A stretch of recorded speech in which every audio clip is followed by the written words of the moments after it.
selamat pagi, selamat siang, selamat sore, dan selamat malam. Kembali lagi di YouTube channel Viola Tarot bersama dengan saya Hansen, your professional intuitive Tarot and Lenormand Reader. Kabar teman-teman, semoga hari ini semuanya dalam keadaan sehat walafiat, tidak kekurangan satu apapun, semua pintu keberuntungan dibuka untuk teman-teman ya, apapun yang menjadi harapan, impian, dan doa teman-teman bisa segera terwujud. Amin, amin ya. Oke, untuk kali ini, edisi konten kali ini adalah mengenai akar dari perpisahan kalian ya. Mungkin shortnya sudah keluar duluan, untuk videonya baru keluar sekarang.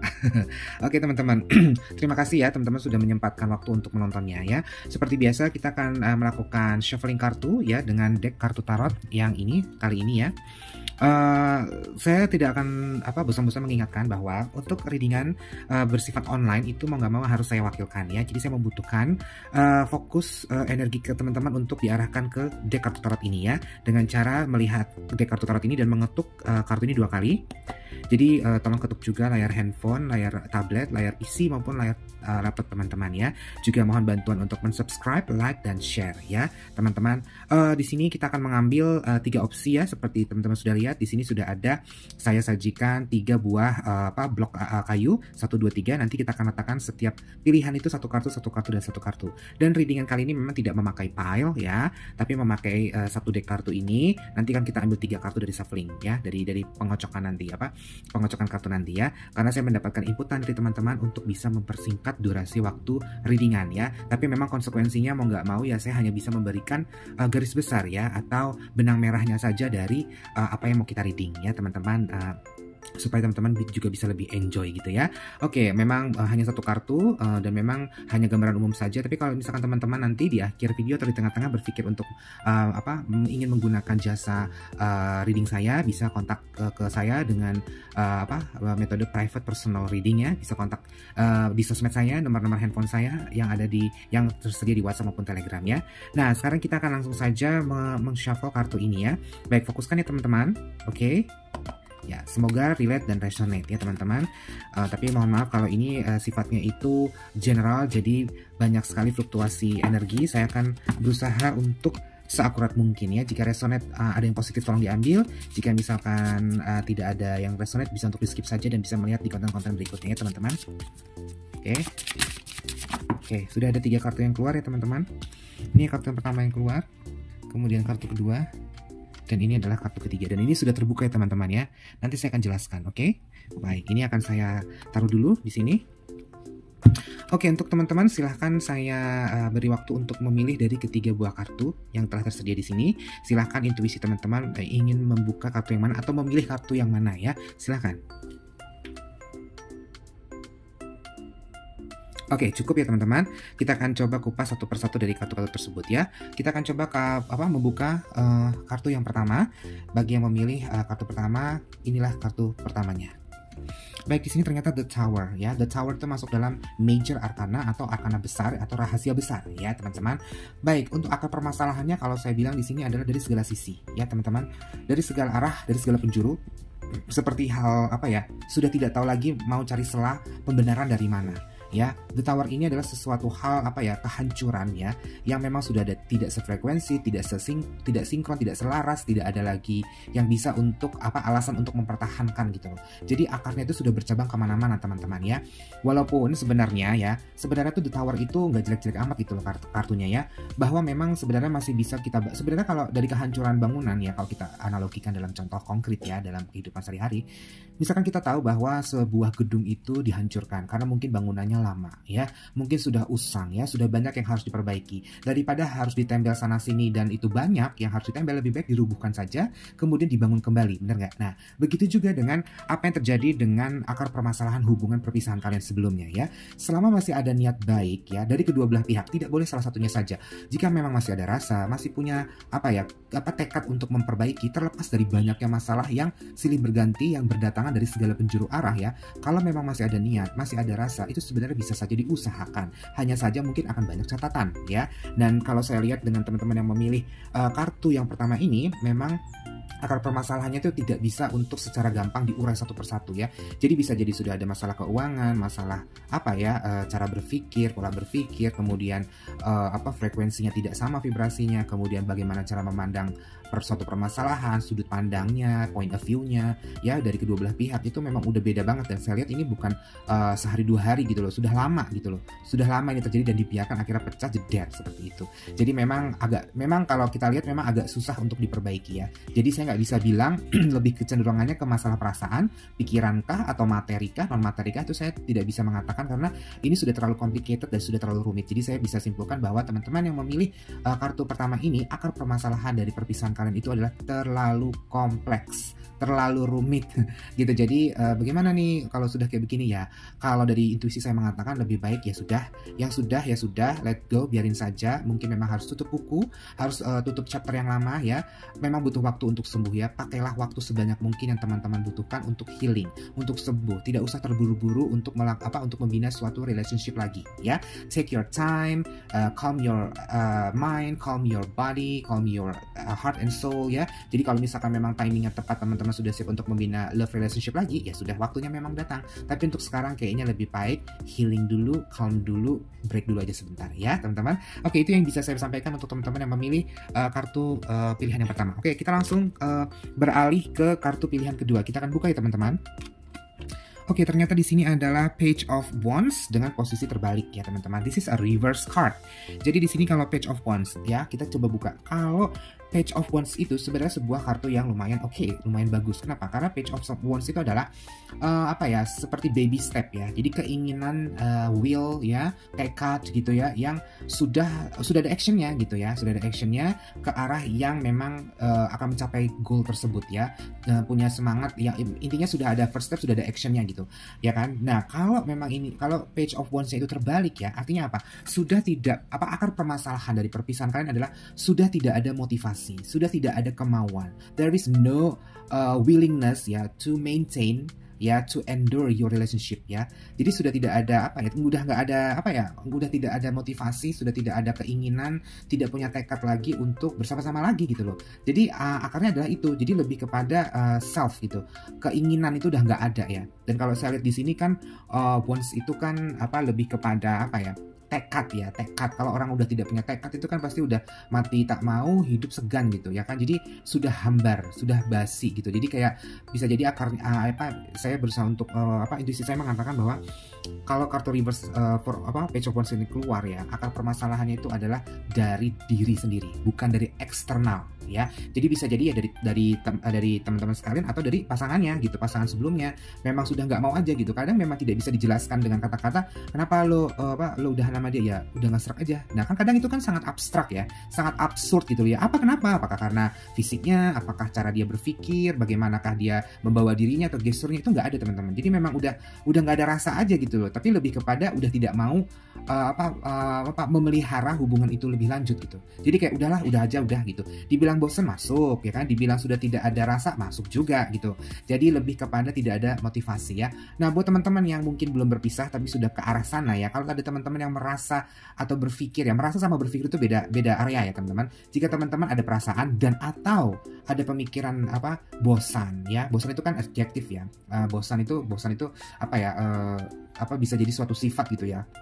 Karena kita sering karena sudah terlalu lama, terlalu sering ketemu mukanya jadi bosan gitu. Nah tips untuk mengatasinya adalah coba untuk rehat sebentar ya. Jangan ketemu barang 1-2 hari atau seminggu lah, jangan ketemu, biar rasa kangen itu muncul kembali gitu loh ya. Coba gitu. Jadi kalau orang sudah melakukan suatu couples ya, atau pasangan yang sudah berkomitmen ya, apalagi sudah resmi official ya, itu sudah ada komitmen lah ya. Itu harusnya itu tidak segampang itu untuk tercerai ya. Lebih baik mengusahakan dulu. Ingatlah dulu waktu berkomitmen tuh tujuannya apa, goalsnya apa gitu kan ya. Kecuali kalau memang ada sesuatu masalah yang sangat fatal ya, sangat prinsipal ya, itu mungkin bisa untuk dilakukan pembicaraan serius. Tapi kalau hanya karena mood ya, hanya karena suasana hati ya, karena gue bosen ya kan, dia gitu-gitu aja, dia nggak ada perkembangan. Well, itu berarti masalahnya bukan di pasangan kamu, itu bisa jadi masalahnya ada di dalam diri kamu ya. Kalau udah ngomongin your inner self, itu biasanya berhubungan sama inner child, sama masa kecil teman-teman ya. Tapi kita nggak akan ke arah sana karena itu akan terlalu luas spektrumnya. Tapi yang bisa saya sampaikan, jika teman-teman yang memilih kartu kedua ini ya, itu bias gitu loh alasannya kenapa, tapi berhubungan dengan willingness ya, keinginan, kemauan tuh tekadnya udah nggak ada, karena ini reverse ya, sudah tidak ada kemauan, memang tidak mau mempertahankannya aja, bisa jadi bosan, bisa jadi hilang rasa, bisa apa saja teman-teman. Oke, itulah readingan kartu kedua untuk teman-teman ya. Semoga resonate atau relate ya. Jika tidak relate ya bisa untuk di skip aja. Oke teman-teman, karena kita mendengar ada azan, kita akan break dulu sebentar, kita akan lanjut nanti ya untuk kartu yang ketiga. Stay tune. Akan lanjut ke kartu yang ketiga ya, yang ini yang tadi sudah dari awal itu sudah terbuka ya. Oke teman-teman, untuk kartu-kartu yang pada saat kita shuffling ya, atau sedang melakukan pengocokan kartu ya, tiba-tiba dia keluar ya, pop up, itu udah biasa. Tapi kalau misalkan pop upnya dia langsung kebuka ya, artinya tuh energinya itu lumayan gede gitu. Nah di sini berarti ada harus extra explanation, ada penjelasan lebih yang harus saya jelaskan di sini. Oke, saya akan informasikan di kartu ketiga ini apa. Oke, kalau kita lihat di sini kartu ketiga itu adalah The Empress ya. Ini adalah major arcana atau arcana besar ya, rahasia besar ya. Jadi The Empress ini sebenarnya ya itu berhubungan dengan kasih sayang, berhubungan dengan apa ya, loving, caring, yang abundance ya, yang berkelimpahan, rasa sayang yang sangat besar ya, kelembutan ya. Tapi positive card ini, kartu yang positif ini kenapa bisa menjadi akar suatu permasalahan ya?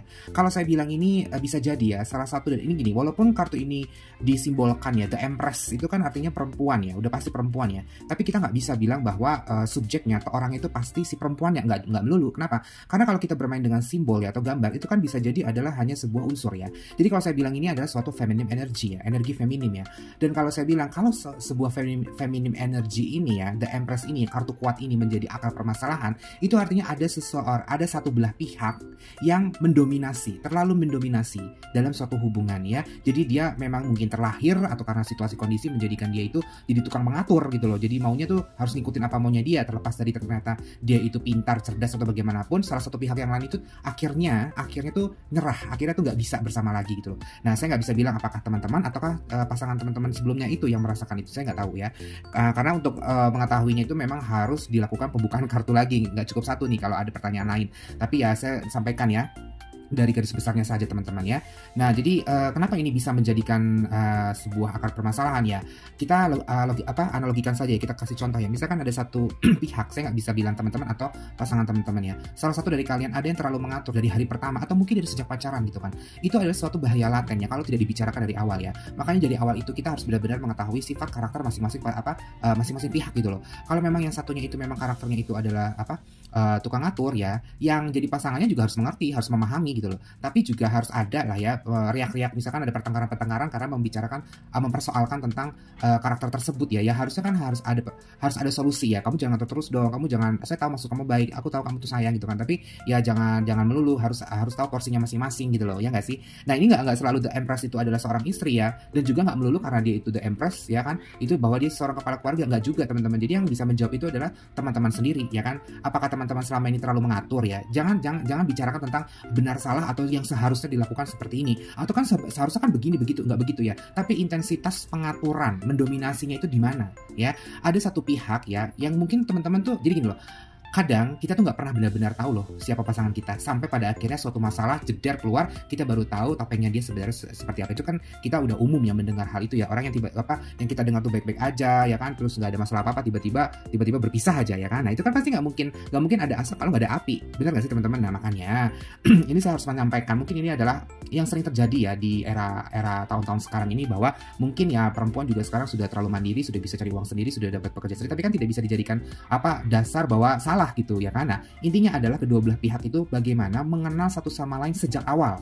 Apalagi kalau sudah melakukan suatu komitmen bersama ya. Benar-benar ya setidaknya lah ya harus tahu karakter ya, cara berpikir ya, bagaimana kerangka berpikir dia dalam apa ya, membicarakan sesuatu ya, dalam memutuskan sesuatu, sudut pandangnya seperti apa, bisa diterima enggak gitu loh. Wajar kalau misalkan kita tuh jatuh hati sama pasangan kita itu karena fisiknya atau mungkin cara berpikirnya, tapi kan itu nggak bisa salah satunya aja, harus dikombin teman-teman dengan karakter yang ada di dalam diri kalian, ya kan? Kalau kalian tipe orang yang memang dari awal itu sukar untuk mengalah, ya menurut pandangan saya ya kan ini relatif ya, menurut pandangan saya jangan dipaksakan dengan seseorang ya yang memang dia tukang ngatur, ya kan? Walaupun dia itu cantik, dia kaya raya, dia baik itu relatif loh teman-teman ya. Semua orang bisa nice ya kan, tapi kind itu tuh selected ya teman-teman. Ya kalau misalkan teman-teman nangkep maksudnya saya adalah jangan karena oh dia baik, oh dia cantik, oh dia ganteng, oh dia kaya raya, oh dia bertanggung jawab, nggak kayak gitu teman-teman ya.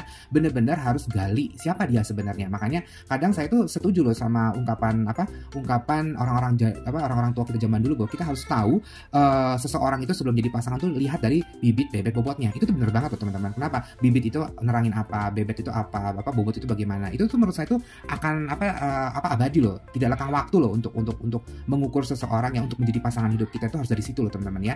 Jadi balik lagi ya, akar permasalahannya kalau saya di sini adalah terlalu mengatur, tapi bukan maksudnya itu jadi jadi jahat, enggak, baik gitu loh. Cuma salah satu pasangan itu udah capek gitu loh, udah capek ya, udah nggak mau diatur-atur, tapi dia tahu bahwa maksudnya itu dia benar gitu loh. Jadi di sini bukan masalah benar atau salah ya, tapi adalah seberapa tahannya salah satu pasangan untuk menerima kenyataan bahwa pasangannya dia itu punya karakter seperti itu gitu loh ya. Nah, saya bisa kasih bagi tips adalah kalau memang ini sudah terlanjur ya teman-teman berpisah, ya menurut saya ada bijaknya untuk tidak perlu memaksakan untuk reunite atau rekonsiliasi atau baikan lagi atau balikan lagi sama mantan. Itu menurut saya itu kurang bijak. Kenapa? Karena yang namanya karakter itu tuh nggak bisa loh untuk dirubah sehari dua hari. Karakter itu sudah terbangun sejak remaja.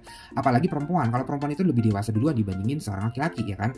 Nah, intinya apa? Kalau misalkan teman-teman punya kepikiran untuk kembali lagi ya, nggak ada yang nggak mungkin ya teman-teman. Saya juga sebagai reader ya, sebagai pembaca interpretasi kartu-kartu tarot ini, saya nggak bisa menyalahkan atau melarang teman-teman atau membiarkan gitu kan. Teman-teman memiliki free will atau kehendak bebas untuk melakukan apa saja dalam hidupnya dia, hidup teman-teman ya. Tapi kalau udah berhubungan dengan karakter, lebih baik udah aja, tutup buku aja. Cari orang atau pasangan baru yang benar-benar itu karakternya masuk ke teman-teman. Jadi dari awal sebelum melakukan komitmen harus benar-benar tahu dia itu siapa, cara berpikirnya bagaimana, ya kan? Kalau fisik itu bisa kita nge-gym, ya kan? Selera, ya kan, kita bisa untuk misalkan makanan. Kalau misalkan sering kita ketemu makan ayam, pasti kita akan jadi senang sama ayam. Kalau nggak ada ayam, pasti nyariin ayam karena. Tapi kalau udah ngomongin karakter ya, itu udah susah teman-teman ya. Jadi memang nggak bisa dipaksain gitu. Jadi saran dari saya ya sudah, kalau memang sudah berpisah ya, bagi menurut saya dari kartu tarot ini nggak usah dipaksakan ya. Sekali lagi, ini bukan berarti nyalahin pasangan teman-teman atau mungkin teman-teman sendiri yang memiliki karakter seperti ini nih, penyayang tapi